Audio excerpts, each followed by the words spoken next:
Hello दोस्तों, आप सबका स्वागत है हमारे चैनल स्टडी जी के ज्ञान चैनल पर।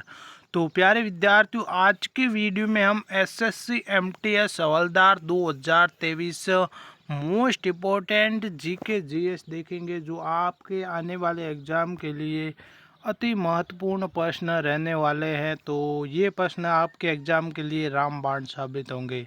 तो वीडियो को अंत तक जरूर देखें। मोस्ट इम्पोर्टेंट क्वेश्चन है। चैनल पर नए आए तो सब्सक्राइब जरूर कर दें, वीडियो पसंद आए तो लाइक ज़रूर कर दें। शुरू करते हैं आज का वीडियो। तो हमारे सामने प्रश्न है। सबसे पहला प्रश्न हमारे सामने है कि सीधे मैं आपके लिए प्रश्न लेके आया हूँ बिना टाइम वेस्टिंग। तो सबसे पहला प्रश्न हमारे सामने है, मनुष्य ने सर्वप्रथम किस धातु का प्रयोग किया था? तो इसके राइट आंसर हो जाएगा तांबा। मनुष्य ने सर्वप्रथम है वो तांबा धातु का प्रयोग किया था। दूसरा प्रश्न हमारे सामने है, भारत का भूगोल नामक पुस्तक किसने लिखी थी? तो भारत का भूगोल नामक पुस्तक है वो टालमी ने लिखी थी। टालमी ने लिखी थी भारत का भूगोल नामक पुस्तक। तीसरा प्रश्न है, सुभाष चंद्र बोस का सर्वप्रथम नेताजी किसने कहा था? तो आपका राइट आंसर है जो ये हो जाएगा एडोल्फ हिटलर ने। सुभाष चंद्र बोस का सर्वप्रथम नेताजी हैं जो एडोल्फ हिटलर ने कहा था। चौथा प्रश्न हमारे सामने है, महात्मा गांधी को अंध नंगा फकीर किसने कहा था? तो ये हो जाएगा चर्चिल। चर्चिल ने है जो महात्मा गांधी को अंध नंगा फकीर कहा था। पांचवें प्रश्न की हम बात करते हैं, मोस्ट इम्पोर्टेंट है आपके एग्जाम की दृष्टि से, तो वीडियो को अंत तक जरूर देखना है। पांचवा प्रश्न हमारे सामने है, वल्लभ भाई पटेल को सरदार की उपाधि किस आंदोलन के बाद प्रदान की थी? तो वो ये हो जाएगा बारडोली सत्याग्रह आंदोलन। वल्लभ भाई पटेल को सरदार की उपाधि है वो बारडोली सत्याग्रह आंदोलन के बाद प्रदान की थी। छठा प्रश्न हमारे सामने, जय हिंद का नारा किसने दिया था? तो जय हिंद का नारा है वो सुभाष चंद्र बोस ने दिया था। छठे प्रश्न का राइट आंसर। सातवां प्रश्न हमारे सामने है, बड़ा प्रश्न है, ध्यान से देखना है। भारत को तलवार के बल पर विजित किया गया है और तलवार के बल ही इसकी रक्षा की जाएगी, ये कथन किसका है? तो ये कथन है वो लॉर्ड एल्डिगिन का है। लॉर्ड एल्डिगिन का। आठवां प्रश्न है, जनवरी 1879 में ब्रिटेन की महारानी विक्टोरिया को किस उपाधि से सम्मानित करने के लिए दिल्ली दरबार का आयोजन किया था? तो ये हो जाएगा केसर ए हिंद। जनवरी 1879 में है जो ब्रिटेन की महारानी विक्टोरिया को है जो केसर ए हिंद उपाधि से सम्मानित करने के लिए दिल्ली दरबार का आयोजित किया था। नौवां प्रश्न हमारे सामने है, 14वीं लोकसभा के अध्यक्ष कौन थे? तो 14वीं है जो लोकसभा के अध्यक्ष है वो सोमनाथ चटर्जी थे। एग्जाम की दृष्टि से मोस्ट इम्पोर्टेंट प्रश्न। 10वां प्रश्न है, सरिस्का में बाघों के विलुप्त होने की घटना की जांच हेतु केंद्र सरकार ने किसकी अध्यक्षता में कार्यदल बनाया? तो ये हो जाएगा सुनीता नारायण अध्यक्षता में कार्यदल बनाया था। सरिस्का में बाघों के विलुप्त होने की घटना की जांच हेतु केंद्र सरकार ने जो सुनीता नारायण अध्यक्षता में कार्यदल बनाया था। 11वां प्रश्न हमारे सामने, पहली लोकसभा के अध्यक्ष कौन थे? तो पहली लोकसभा के अध्यक्ष हैं वो गणो वासुदेव मावलोकर एम अनंत सहमन आयगर थे पहली लोकसभा के अध्यक्ष। 12वां प्रश्न है, प्रथम लोकसभा का गठन कब हुआ था? तो प्रथम लोकसभा का गठन है वो 6 मई 1952 को हुआ था। 6 मई 1952 को। 13वां प्रश्न हमारे सामने, विदेशों के लिए भारतीय राजदूतों की नियुक्ति कौन करता था? तो विदेशों के लिए भारतीय राजदूतों की नियुक्ति है वो राष्ट्रपति करता था।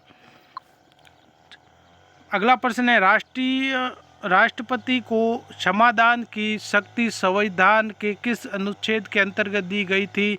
तो राष्ट्रपति को समाधान की शक्ति संविधान के है वो अनुच्छेद 72 के अंतर्गत दी गई थी। अनुच्छेद 72। और 15वां प्रश्न है, झंडा समिति के अध्यक्ष कौन थे? तो झंडा समिति के अध्यक्ष है JB कृपलानी थे। झंडा समिति के अध्यक्ष। 16वां प्रश्न हमारे सामने है, संविधान निर्माण की प्रक्रिया में कुल कितना समय लगा था? तो संविधान निर्माण में कुल समय है जो 2 वर्ष 11 माह 18 दिन लगे थे। 17वां प्रश्न हमारे सामने, संविधान सभा का गठन कब किया गया? तो संविधान सभा का गठन है जुलाई 1976 में किया गया। 1946, सॉरी विद्यार्थी, 1946 में किया था। 18वां प्रश्न है, अब्रक के उत्पादन में भारत का विश्व में कौन सा स्थान है? तो अब्रक के उत्पादन में भारत का है जो प्रथम स्थान है, पहला स्थान है भारत का अब्रक उत्पादन में विश्व में। 19वां प्रश्न है, देश में सर्वाधिक सोना किस राज्य में प्राप्त होता है? तो देश में सर्वाधिक सोना है वो कर्नाटक राज्य से प्राप्त होता है। 20वां प्रश्न है, आधुनिक ओलंपिक खेल प्रतियोगिता का आरंभ कब हुआ था? तो आधुनिक ओलंपिक खेल प्रतियोगिता का आरंभ है वो 1896 ईस्वी में हुआ था। 1896 ईस्वी में। 21वां प्रश्न हमारे सामने, भारतीय ओलंपिक परिषद की स्थापना कब हुई? तो भारतीय ओलंपिक परिषद की स्थापना है वो 1924 ईस्वी में की गई थी। 1924 में। 22वां प्रश्न है, ओलंपिक मशाल जलाने की प्रथा कब से शुरू हुई थी? तो ओलंपिक मशाला जलाने की प्रथा है वो 1928 ईस्वी में MS टर्मन ओलंपिक द्वारा शुरू की गई थी 1928 में। 23वां प्रश्न है, ओलंपिक खेलों का टीवी पर विस्तृत प्रसारण कब से शुरू हुआ? तो ओलंपिक खेलों का टीवी पर विस्तृत प्रसारण है वो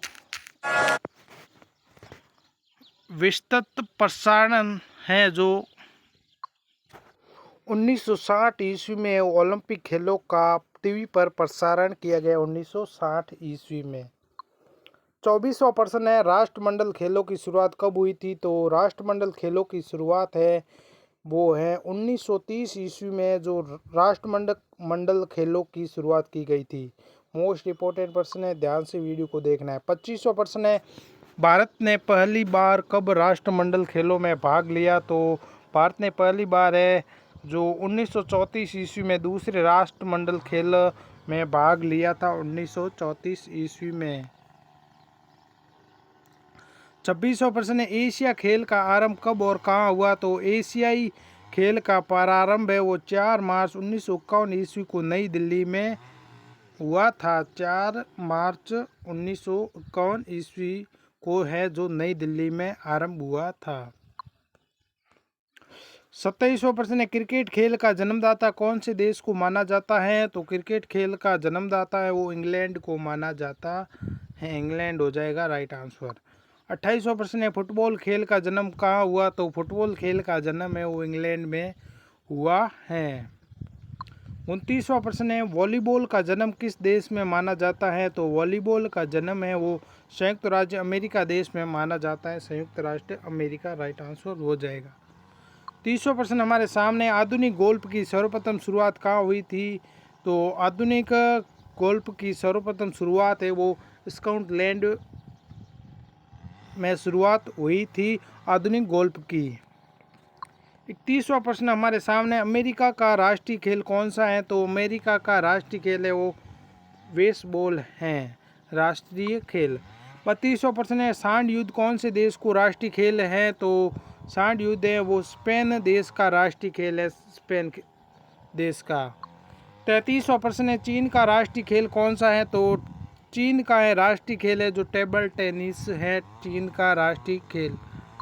34वां प्रश्न है, क्रिकेट कौन से देश का राष्ट्रीय खेल है? तो क्रिकेट है वो इंग्लैंड और ऑस्ट्रेलिया देश का है जो राष्ट्रीय खेल माना जाता है, इंग्लैंड और ऑस्ट्रेलिया का। 35वां प्रश्न है, भूटान का राष्ट्रीय खेल कौन सा है? तो भूटान का राष्ट्रीय खेल है वो तीरंदाजी है। 36वां प्रश्न है, बैडमिंटन कौन से देश का राष्ट्रीय खेल है? तो बैडमिंटन है वो मलेशिया देश का राष्ट्रीय खेल है।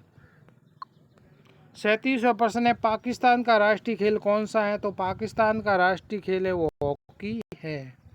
और 38वां प्रश्न है, घुड़सवारी खेल के मैदान को क्या कहा जाता है? तो उसे कहा जाता है एरिना। घुड़सवारी खेल के मैदान को एरिना कहा जाता है। 39वां प्रश्न हमारे सामने, साइकिलिंग के मैदान का क्या कहा जाता है? तो साइकिलिंग के मैदान को है जो वेलोड्रोम कहा जाता है, वेलोड्रोम। 40वां प्रश्न हमारे सामने है, वोरलॉग पुरस्कार किस क्षेत्र में दिया जाता है? तो वोरलॉग पुरस्कार है वो कृषि के क्षेत्र में दिया जाता है। 41वां प्रश्न हमारे सामने, व्यास सम्मान का संबंध किस क्षेत्र से है?